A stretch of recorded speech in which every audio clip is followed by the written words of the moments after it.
Hola, mi nombre es Yuleni Redondo del programa de Ingeniería Industrial de la UNAD. Hoy vengo a hacerles un breve video para explicarles el desarrollo del ejercicio 1 de la guía de actividades del curso Pensamiento Lógico Matemático. Bueno, inicialmente debemos participar en el foro colaborativo para manifestarle a nuestros compañeros cuál va a ser el argumento que vamos a trabajar o cuál es la letra que vamos a trabajar en todos los ejercicios.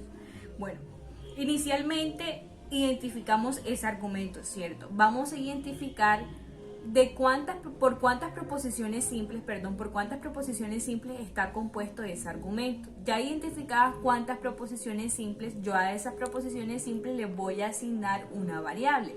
En este caso, el ejercicio 1, yo elegí la letra D. Yo identifiqué que mi ejercicio tiene 3 proposiciones simples. Entonces yo les voy a asignar las variables P, Q y R, que son las más comunes.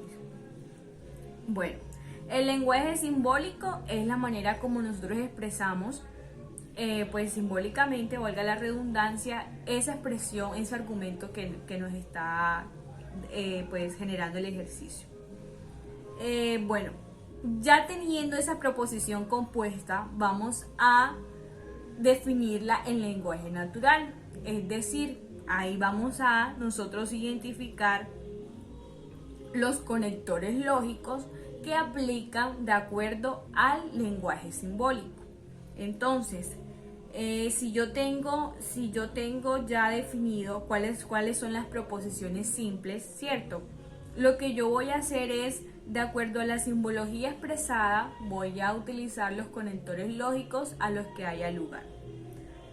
Pero bueno, eso es simple de hacer. Lo más difícil para mí sería, pues es el punto que nosotros vamos a enfatizar, es la elaboración de la tabla de verdad. ¿Qué debemos tener en cuenta para elaborar la tabla de verdad? ¿Cuántas filas va a tener mi tabla de verdad? Bueno, para definir nosotros el número de filas debemos siempre aplicar la fórmula.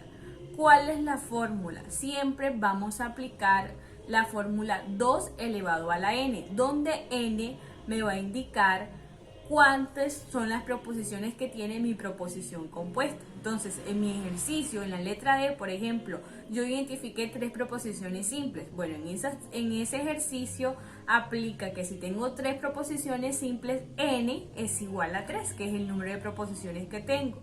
Y voy a elevar ese 2 a la 3, sería 2 por 2 por 2, igual a 8. 8 va a ser igual al número de filas que va a tener mi tabla de verdad. Entonces, en mi tabla de verdad, voy a mostrarles acá, vamos a hacer el ejercicio. En mi tabla de verdad, por ejemplo, ya yo identificando las proposiciones simples con las variables, entonces tengo P, Q, R. ¿Cómo yo les asigno este valor? Hay una fórmula o una regla, una ley, que siempre vamos a asignar ese valor de acuerdo al 50% de la columna anterior. Es decir, si yo tengo, siempre va a ser el 50%, aplicando el 50%. Yo identifiqué según la fórmula. Bueno, entonces, ya yo identifiqué que mi tabla de verdad tiene 8 filas. Entonces, el 50% de 8 va a ser igual a 4 filas.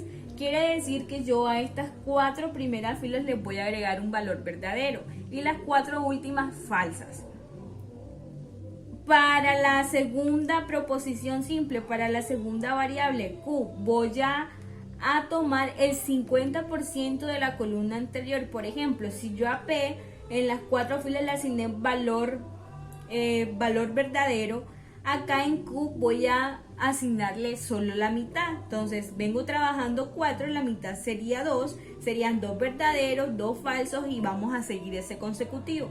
Para R igual, veníamos trabajando con 4, pasamos a 2, para R aplicaría el 50% de Q, serían una sola premisa verdadera.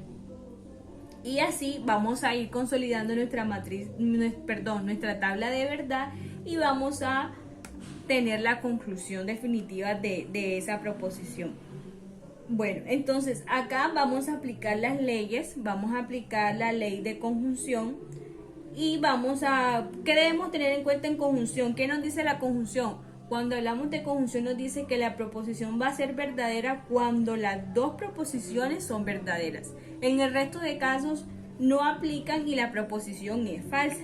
Entonces, si nos damos cuenta, tenemos aquí P y Q. Vamos a evaluar estas dos proposiciones, dos variables. Entonces sería P y Q son verdaderas, por eso acá me dio verdadera. Igual acá en la segunda fila también. En el caso tercero dice verdadero y falso, entonces acá el valor de verdad me va a dar falso. Igual acá para la quinta columna, perdón, voy a tener en cuenta entonces cuáles son los valores que me dio acá en P y Q y voy a aplicar el condicional R. ¿Qué me dice el condicional? El condicional me dice que solamente es falso si se llega a dar la siguiente condición, que es que la primera proposición sea verdadera y la segunda sea falsa. Solo así me va a dar falsa. En los otros casos siempre va a dar verdadero. Entonces, por ejemplo, acá la primera es, bueno, tenemos acá el valor P y Q, P conjunción Q, R, los dos son verdaderos, por eso me dio verdadero. Pero vamos al segundo caso, que es P y Q es verdadero, pero R es falso. Entonces aquí sí aplica el condicional, por eso la proposición resulta falsa.